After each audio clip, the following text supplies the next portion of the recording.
Hello, for those of you who don't know me, I'm Andy and I'm the registered trainer for eCare. So I hope this finds you well. This is going to be around about half an hour on asthma and COPD as a background, because they're quite common diseases we see in community quite a lot, and also with the current coronavirus COVID-19 guidelines, people with severe asthma and COPD are meant to be shielding, so I thought some background would be useful. So what are asthma and COPD? Well, they're both chronic long-term diseases, and they make it much harder to breathe, and they put people, as I say, at a higher risk of COVID-19. Asthma and COPD are not the same, but they are quite similar in some of their symptoms, and some of the treatments are the same. We'll come on to those. So if we start with asthma, it's really categorized as an inflammatory disease of the airways. Now, we see inflammation on our skin with things like rashes, scratches, that sort of thing. And inflammation we know causes swelling, it causes redness, it causes heat, that sort of thing. Obviously we can't see it in the airways. But the airways are actually 9 times more susceptible to inflammation than your skin. Now I mentioned things like eczema there, and eczema and asthma are often linked. They're both what's called atopic diseases, and you do get this atopic triangle of people who have asthma, eczema, and allergic or seasonal rhinitis, which we better know as hay fever. Now, asthma can also cause the muscles in the airway to spasm and contract, and this is called bronchoconstriction, but can also be bronchospasm. So the muscles in the airway can suddenly sort of clamp up. Now, it's quite a weird thought that we've got muscles in our airway. Obviously, they're not under our conscious control. In much the same way, we also have muscles in our veins and arteries that also help regulate the supply of blood and things like that. So these smooth muscle in the airway can contract and expand, so we can regulate air intake. And asthma is quite common. Around about 6% of the population have got asthma. So if you haven't got it yourself, chances are you know someone or maybe have a family member with it. So I do apologise that this slide is a little bit blurry, but we can see what we need. So on the left here is a quote-unquote normal airway, and that yellowy brown part there, that is the sort of the hole that the air goes through. And at the back of the diagram here, we can see this sort of looks a bit like a berry type structure, and that is the alveoli. So that's down at the bottom of the lungs here. And the alveoli, which we'll come on to a bit later, they're really crucial because that's where the gas exchange takes place in the body. So waste carbon dioxide, CO2, comes out of the bloodstream through the alveoli and back out of the airways, and we breathe that out. And fresh oxygen goes in through the airways into the lungs, down to the alveoli, where it goes across these very, very fine membranes and gets into our bloodstream. So that's a normal airway. In the middle we have an asthmatic airway, and what we see here is much more inflammation. So it narrows this airway because there is this constant inflammation. And this inflammation does need to be managed. During an asthma attack, we can see that the airway is narrowed still further. The inflammation is actually slightly worse, but also we're getting tightening of this smooth muscle, so we're getting a constriction of the airway. It's really being pinched by that smooth muscle. So we've got two problems going on. We've got that muscle tightening, the bronchoconstriction, but mainly we've got this ongoing inflammation, this swelling all the way through the airways and the lungs. So the causes, well, you're born with asthma. Some people used to sort of talk about having childhood asthma or growing out of asthma, but if you've got true asthma, you've got it for life. People who sort of grew out of it probably had sort of allergic rhinitis and things like that, and they maybe had a post-nasal drip that was sort of then irritating their lungs. Things that can trigger asthma, well, things like smoke, cold air, but also colds, things like that. Colds and flu can trigger it, make it worse. They'll talk about having an asthma exacerbation, this worsening, this flare-up of asthma. For this time of year, I'm recording this at the end of April, and we're getting into pollen season. So pollen, hay fever, that can make asthma a lot worse. and things like animal hair, so cat fur, cat dander, that can make things a lot worse, and certain chemicals can make asthma really flare up. Now, I talk about asthma as a titanic problem. As I say, it's very common. A lot of us will know people with asthma, and you might think, well, they take an asthma pump and they're fine. But sadly, there's about 1,400 plus deaths per year in the UK from asthma. Now, that's about the same number as died on the Titanic. Now, the Titanic sank over 100 years ago, but it's still remembered as a terrible tragedy, and yet the same number die every year of asthma, and people don't even think about it. And like on the Titanic, it's the same with asthma. Most of these deaths can be prevented, and it can be prevented really simply just by having the right medications given in the right way at the right time, and that's what we're going to look at today. Now, COPD stands for chronic obstructive pulmonary disease. Around about 20 years ago it was known as COAD, which was chronic obstructive airways disease. So it's a very long term, and it describes a few different lung diseases, but typically it's bronchitis and emphysema are the main ones. So bronchitis, anything that ends in itis, is an inflammation and infection, and in this term bronchitis, the bronchi are about halfway down the lungs. Emphysema, well that describes the disease where the alveoli, those berry-like structures we saw before, they actually start to be destroyed. That's really serious because obviously that's where the gas exchange takes place, both CO2 coming out and fresh oxygen going in. The airways often actually lose sort of elasticity, they lose their bounce with COPD. So it's more in the lower respiratory tract. Often it's linked to smoking, but it's not always linked to smoking. There are sort of genetic disorders that can cause COPD. The smoking is interesting in that doctors will refer to pack years. A pack year is someone smoking a pack of cigarettes, so 20 cigarettes per day for a year. And they will think about COPD after about 20 pack years.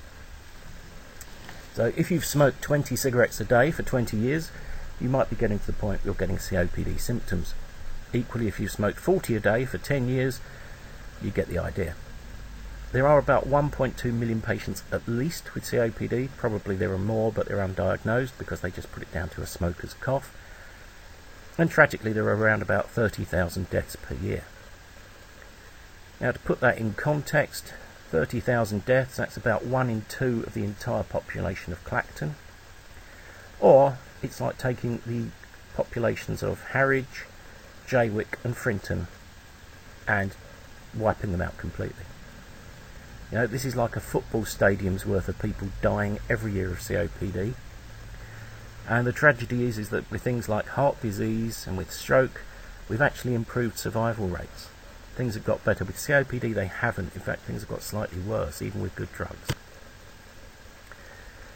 So let's look at what COPD looks like in the lung. Well, as I say, it's around about halfway down in the lungs, the bronchi. So we're getting bronchitis, so this is a healthy bronchi. On the right here we've got inflammation and we've got excess mucus. So very much a productive cough in COPD, much more a drier cough in asthma. Emphysema very much at the base of the lungs, these, as I say, these berry-like structures, a healthy one, and then in COPD and emphysema they break down the sort of barriers between these little segments, and it will be shown more in this sort of slide. So again, these are the bronchi, this is bronchitis. This is a normal alveoli bottom left, and one with the middle parts destroyed, as an emphysema patient would have. Now the important thing with this is, as that's destroyed, you're losing surface area. And this surface area is crucial to how much gas you can exchange with the bloodstream. Now, people with more bronchitis, they do have this inflamed airway. So they will need similar treatments to asthma. Now, moving on to treatments, they really come into a couple of different classes. There are relievers, so sort of the emergency medications that make things better quite quickly, and preventers, the long-term things that help the disease. So relievers tend to just open up the airways. They tend to work on the muscle in the airways, whereas preventers tend to work in either on the inflammation and things like that. So the preventers, very much the mainstay in asthma, or certainly should be. These are usually the brown inhalers. So in the UK that would be Qvar, but most commonly Clenil.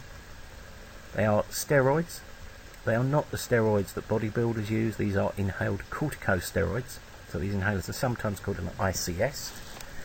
A corticosteroid is actually a naturally occurring thing in the body. And what they do, they reduce the inflammation, but they keep inflammation controlled. So when someone has an asthma attack, they have got this acute flare-up of their asthma, an asthma exacerbation, whatever we're calling it, when their asthma is bad, the inflammation gets really bad. Now that can happen quite quickly, but it can take months for the preventer to actually calm this inflammation down. So it's really important people take their brown inhalers, their preventers, regularly. Now with the COVID-19, the coronavirus thing going on at the minute, there has been up to 50 times the demand for certain types of inhaler. Now obviously this is causing a bit of a problem in production and things like that, but just the supply chain. There are the inhalers out there, but they're in shorter supply, so what we're seeing now is that doctors are only writing a month's repeat rather than maybe a 3-month repeat of inhalers for some things. And you might see some substitutions. But it is really important. We know that a lot of people with asthma will like their blue inhaler. They might not like their brown inhaler much, but it's really important they do take them all the time, but especially at the minute when we've got this terrible respiratory disease. So the relievers. Most common one is Ventolin, which the generic name is salbutamol. This is really fast acting. The colour of the inhaler is blue, so if you think of it like the blue light on an ambulance, it's an emergency thing. It's a rescue inhaler, it's a reliever. It will work within 1 to 3 minutes, and it will work for maybe about 4 to 6 hours. It works by relaxing that smooth muscle that's cramping and clamping in the airways, but it doesn't have a long-term effect on the disease in asthma. All it will do is relax smooth muscle. It does nothing at all for that inflammation that's always ongoing. Now there are also long-acting relievers. These take a few minutes to work, maybe up to 30 minutes to work. So they're not for emergency use normally in the same way as the Ventolin. And common ones of the long-acting are salmeterol and often formoterol. Now you will also see llamas. Now these are not the animals, a bit like an alpaca, that are related to camels, and neither is it the Dalai Lama. Again, it's another set of initials, another acronym, and this is long-acting muscarinic agents. And what these do, they stop the muscle contracting in the first place in the airway. So these very much work alongside the other drugs. They're sort of an additive effect. And common ones of this will be tiotropium, which used to be under the brand name Spiriva, imiclidium and things like that. Often we'll see these used in COPD a lot, and often these inhalers will be of the type that needs a capsule to be loaded into them. Then you have to close the chamber, press a button to pierce the capsule, and then you have to inhale to empty the powder out of the capsule. So it can be a bit more fiddly to actually give to a service user.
The other common type of inhaler we will see is a DPI, which is a dry powder inhaler. So these you don't have to press down on a can in the same way. These are worked by the breath. They're sometimes called breath actuated inhalers. So for this one on the left here, this is a turbo haler. Now I can tell that this is a turbo haler with a steroid in it because it's red at the bottom. So what you would do, you would turn this to actually sort of arm the inhaler, and on this one it would actually move a small blade that shaves drug off a solid block of drug here, so it will form a fine powder that is inhaled through the mouthpiece up here. The middle one, this is a discus type or an accuhaler, and we'll come on to that in a minute, but you'll see there's a mouthpiece here, this is dust cover, and there's a lever there to actually arm the inhaler, and this is another type here. Now dry powders are quite good in that you don't have to coordinate pressing down and breathing in, but also they do need quite a lot of sort of suction, quite a lot of inhalation to actually get the drug from the device and into the lung, or sometimes to actually pull the drug from the carrier molecules. Now some of these won't have any sort of taste, so it could be that someone could be taking this in quite a bad way and not really getting any drug into them. So it's something to be aware of. Now it's not very simple because, again, I do apologise, this is quite blurry, but there are so many different types of inhaler now. So on the top left here we see some of the relievers. These are the short acting ones. These are all blue, like that blue flashing light. These are the emergency ones. We then have the longer acting bronchodilators. We then come on to the LAMAs, the muscarinic agents. So we can see this one's a tiotropium one, for example. You'll see some for Seabury and various other things. Then you get combinations. You get the bronchodilators, the long-acting ones, which these are also known as LABAs, sometimes a long-acting beta agonist. So you get LABA-LAMAs as a combination. These are your inhaled corticosteroid drugs, they're brown. Here we have combination drugs. These have a steroid and the long-acting bronchodilator, so the LABA, in them. So basically it's the brown one and one of these all in one. And again, there are lots of different types. This is Seretide, the purple, that's quite a common one. You've got Symbicort, the red one. You'll see this pink one quite a lot, Foster, and again that's available in either an MDI or a dry powder. We've got a couple of spacers down here. So they're the ones that are only used with a aerosol type inhaler. And lastly here we've got two drugs now which have two inhalers with 3 drugs each in them. These are used for COPD, and they have the long-acting bronchodilator, they have a steroid, and they have the muscarinic agent all in one. So they're quite useful because with the combinations you do know that people are taking the drugs. It's less for them to be able to forget. So combination drugs, as I say, they've got the reliever and preventer in one inhaler, but there are lots and lots of different types of dosing and types of inhaler, so it does get really confusing. And again, we've got a nice picture of the Seretide accuhaler here. We've got the mouthpiece, we've got the lever that actually sort of makes it work, and the dust cover goes over the whole thing. Over here we've got Foster, so this is the pink ones. So again it comes as an MDI, which we can see here, or it comes as a dry powder. The benefit of this one is it actually makes a nice click when the dry powder is released, so you can at least hear if someone's got it right. Now it's all about the right inhaler and the right technique, as I say. Asthma doesn't have to be debilitating. It doesn't have to cause sort of people to live their life around their illness. There are over 5 million people with asthma in the UK, and you can see here that a lot of these are household names that have gone on to do really well in sports. So it can make a big difference. Now I'm not saying our service users are suddenly going to go out and play for the local football team, but it can make a big difference if we get things right. Now it is confusing, like I say, there's so many different types of inhaler. Now do you shake the inhaler, not shake the inhaler? As a rule of thumb, The aerosol type, the MDI, you probably need to shake those. Dry powders, you don't shake them. But to confuse things, some of the dry powders look a bit like some of the aerosol ones. If you shake a dry powder inhaler, you can make the dose go up or down by about half. Obviously that's a big problem. Some of the inhalers will need quite a sharp, rapid inhalation to get the drug, or some will need a slow, deep breath. The drugs only work if they get to the lungs. There is a really good app and a website called Right Breathe. It's independent and it's got some great professional videos of actually how to take each different type of inhaler. So if you've got asthma or COPD, or a family member has, get them to check that they're actually doing it right. Get their technique right and it will make a big difference.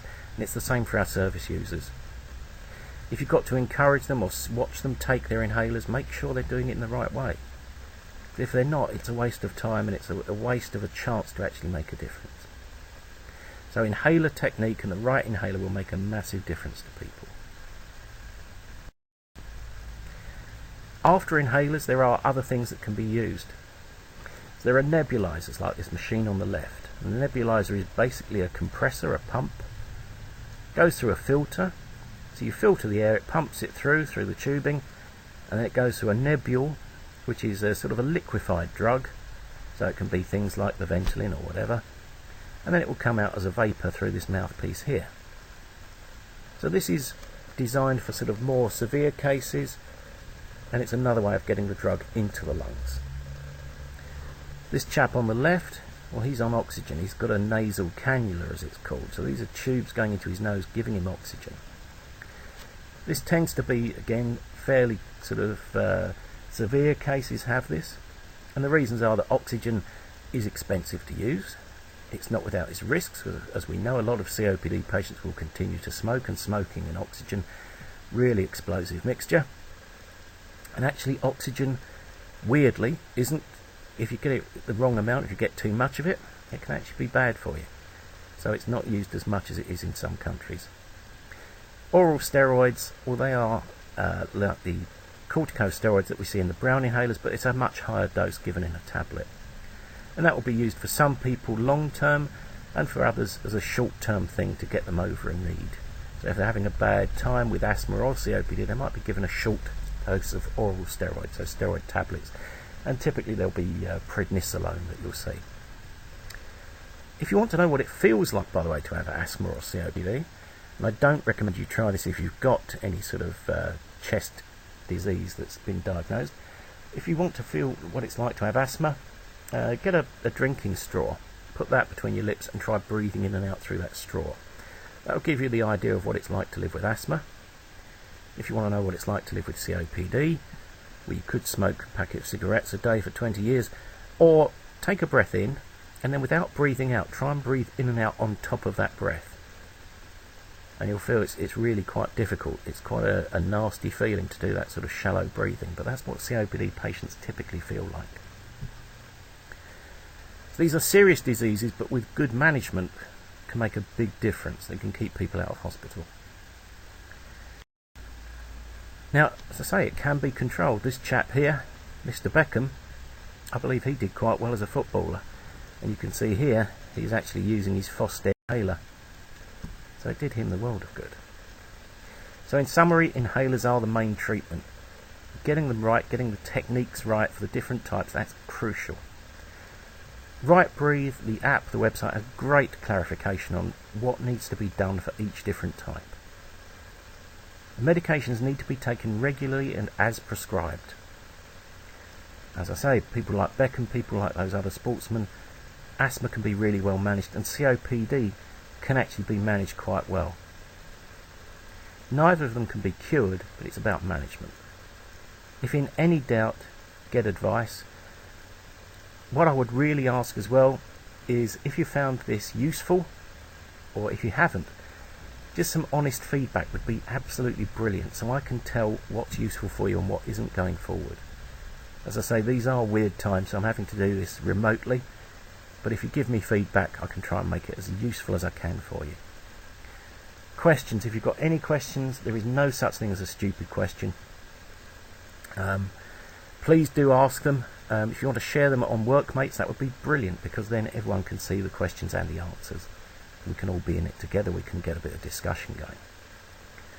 I've been working with asthma and COPD since the late 90s. I've worked with asthma nurses, GPs, consultants, professors. I'm still learning things all the time about it. It's a really, really interesting subject, but it is quite difficult.